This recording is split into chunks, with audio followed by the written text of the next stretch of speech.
Hello everyone, Vinaya टेपे here.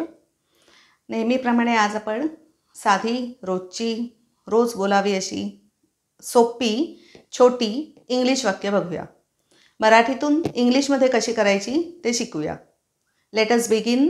करूया सुरुवात. Short sentences म्हणजेच छोटी वाक्ये. सगळ्यात पहिलं वाक्य मी लिहिलं आहे मराठीतलं, मी तुझ्याशी बोलेन. आता कर्ता, क्रियापद, कर्म ही आपली रोजची इंग्लिशची रचना. मी हा इथे कर्ता आहे म्हणून आय. तुझ्याशी बोलेन, आपलं क्रियापद काय आहे? बोलेन भविष्यकाळी विल किंवा शल वापरायचा आणि क्रियापद टॉक बोलण्यासाठी. आय विल किंवा आय शल. टॉक म्हणजे बोलणे. तुझ्याशी म्हणून टू यू. तू म्हणजे यू आणि तुझ्याशी हा जो शी हा प्रत्यय मराठीत जोडला आहे तो इंग्लिशमध्ये आपण टू बोलतो. आपण तुझ्याशी त्यावेळेला to you. I will talk to you. English वाक्य तयार झालं.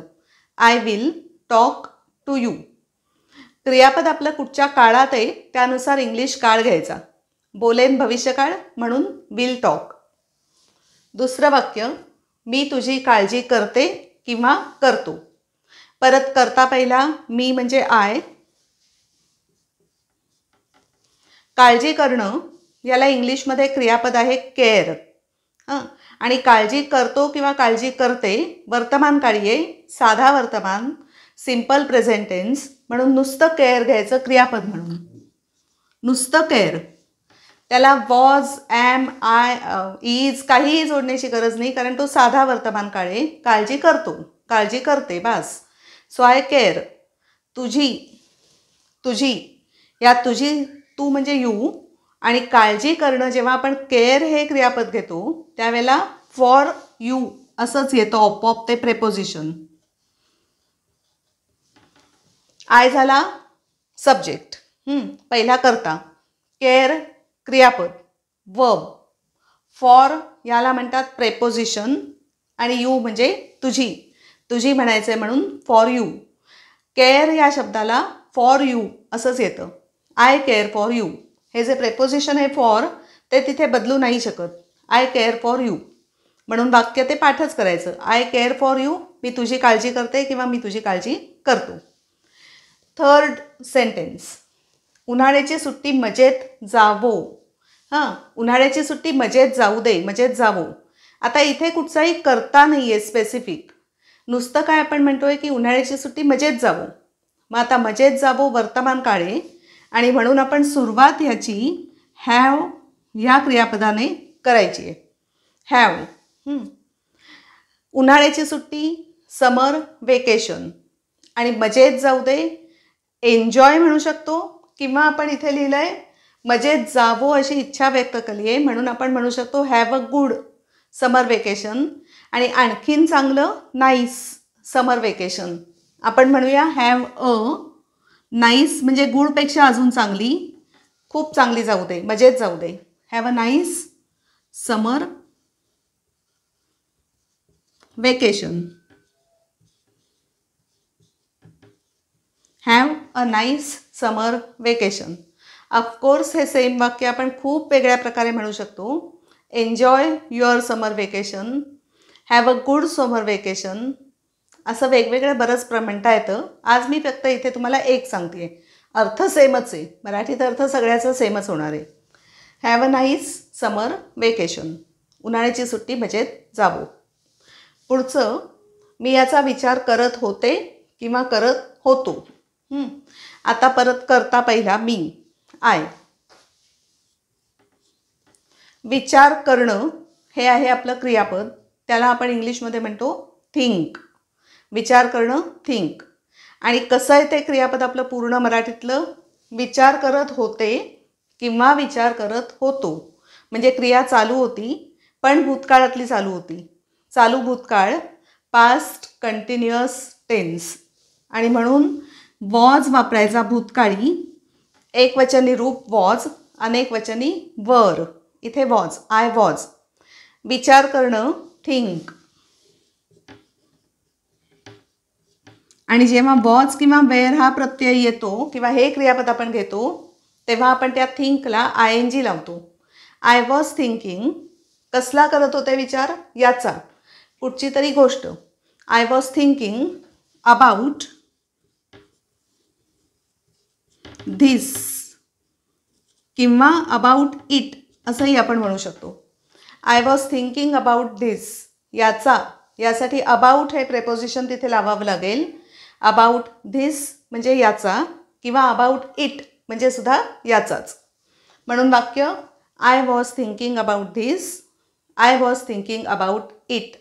ओके, मी याचा विचार करत होते किंवा मी याचा विचार करत होतो. नेक्स्ट सेंटेन्स, तो नेहमी रात्री अभ्यास करतो. आता इथे करता आहे तो, तोला इंग्लिशमध्ये आपण म्हणतो ही.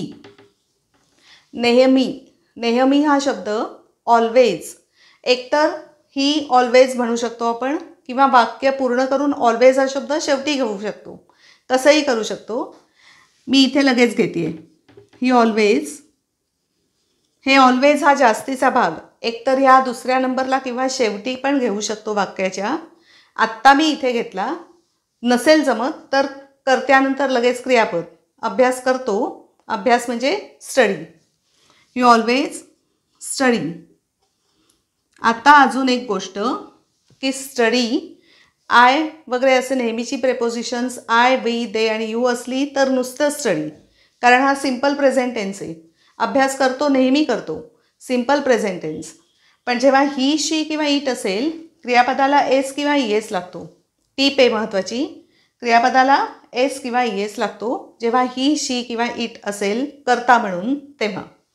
म्हणून ही ऑलवेज स्टडीज. कधी करतो? रात्री करतो. आता रात्री नुसतं नाईट, रात्र म्हणजे नाईट, पण मराठीत आपण रात्र नुसतं नाही म्हटलं आहे, रात्री म्हणजे काहीतरी प्रत्यय इंग्लिशमध्ये पण हवं एक preposition. He always studies at night. कधी करतो? तर रात्री करतो, ॲट नाईट. प्रेपोजिशन बरोबर लावायला शिकणं ही एक कला आहे ॲक्च्युली. जितकं तुम्ही जास्त वाचाल किंवा जितकी वाक्य परत परत म्हणत राहाल बरोबर असलेली वाक्य, तसं तुम्हाला आपोआप ते जमायला लागेल कुठचं प्रेपोजिशन लावायचं. इथे ॲट का, इथे टू का, इथे फॉर का, सगळं आपोआप समजेल. वाक्य रोज वाचायला हवीत, पण त्यासाठी माझे व्हिडिओ रोज बघा. 10-15 मिनटं फक्त रोज बघा नुसते, आपोआप लक्षात राहायला लागेल. Okay, he always studies at night. तो रोज नेहमी रात्री अभ्यास करतो. ओव्हर. नाव नेक्स्ट, माझी आजी रोज देवाची प्रार्थना करते. आता करता कुठचा आहे? माझी आजी. माझी म्हणजे माय, आजीला शब्द ग्रँडमदर.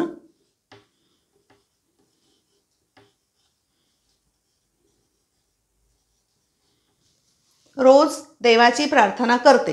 परत आता रोजची क्रिया म्हणजे सिम्पल प्रेझेंट टेन्स, साधा वर्तमान काळ. आणि प्रार्थना करणं याला इंग्लिशमध्ये प्रे. देवाला आपण प्रे करतो, प्रेयर म्हणतो. एकतर प्रेयर म्हणतो असं म्हणू शकतो आपण किंवा नुसतं प्रे असंही म्हणू शकतो क्रियापद म्हणून. आत्ता आपण नुसतं क्रियापद घेऊया प्रे. तर माय ग्रँडमदर क्रियापद आपलं प्रे. परत अजून सेम टिप, मगाशी ही, शी, इट, स्टडीला एस लावला, स्टडीज केलं. सेम वे सिम्पल प्रेझेंट टेन्सच आहे. माय ग्रँडमदर म्हणजे शी. जर सर्वनाम घ्यायचं झालं तर आपण शी म्हणणार. शी म्हणून परत तिथे त्या प्रेला एस लागला. शी प्रेज, माय ग्रँडमदर प्रेज, देवाची प्रार्थना करते. आता देवाची, प्रेज टू गॉड. कोणाची? देवाची. Praise to God. Second tip, जेव्हा जेव्हा आपण गॉड इंग्लिशमध्ये लिहितो ॲज फार ॲज पॉसिबल जी कॅपिटल काढायचा, नेहमी देव आहे म्हणून, म्हणून G capital. Praise to God आणि रोज, एव्हरी डे.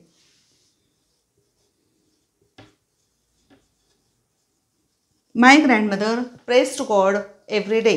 माझी आजी रोज देवाची प्रार्थना करते. ओके, नेक्स्ट सेंटेन्स, ते उद्या येतील. आता ते म्हणजे अनेकवचनी घेतलं आहे, ते अनेकवचनी. ते लोक, त्या सगळ्या स्त्रिया किंवा ती सगळी मुलं, पण बरीच, म्हणून प्लुरल अनेकवचनी. शब्द म्हणजे सर्वनाम आहे, प्रोनाऊन आहे दे, म्हणून आपण घेतला दे. येतील, येतील भविष्यकाळ आणि येण्याला कम, भविष्यकाळ म्हणून दे विल कम. विल भविष्यकाळी आहे म्हणून घातला. कम हे आपलं क्रियापदच आहे. विल सुद्धा क्रियापद आहे, त्याला म्हणतात हेल्पिंग वर्ब किंवा ऑक्झिलियरी वर्ब, मराठीत सहाय्यकारी क्रियापद. हां, दे विल कम उद्या, tomorrow. They will come tomorrow. क्रियापद जेव्हा आपण घेतो, टीप आहे अतिशय महत्त्वाची, काळ कुठचा आहे त्यानुसार आपण त्या क्रियापदाचं इंग्लिशमधलं रूप बनवायचं आहे, एवढं फक्त मनात कायम ठेवायचं आहे. शेवटचं वाक्य, काल आम्ही पुण्यात होतो. आता काल आम्ही पुण्यात होतो भूतकाळे, कर्ता कुठचा आहे आम्ही. आम्ही म्हणजे इंग्लिशमध्ये आपण म्हणतो we. We was, we were. Was एक वचनाला, वी अनेक वचन म्हणून आपण घेणार वर. भूतकाळी रूप आहे. हां, इथे पुण्यात होतो म्हणून वर भूतकाळी. वी वर पुण्यात, पुण्यात, इन पुणे. बरोबर, पुण्यात म्हणून इन पुणे. आता परत महत्त्वाची अजून टीप, जेव्हा कधी प्रॉपर नाऊन असतं, विशिष्ट नाम, पुणे विशिष्ट शहर आहे, पहिलं अक्षर लिहिताना कॅपिटल म्हणून P capital. We were in Pune, काल होतो, कालला शब्द येस्टरडे.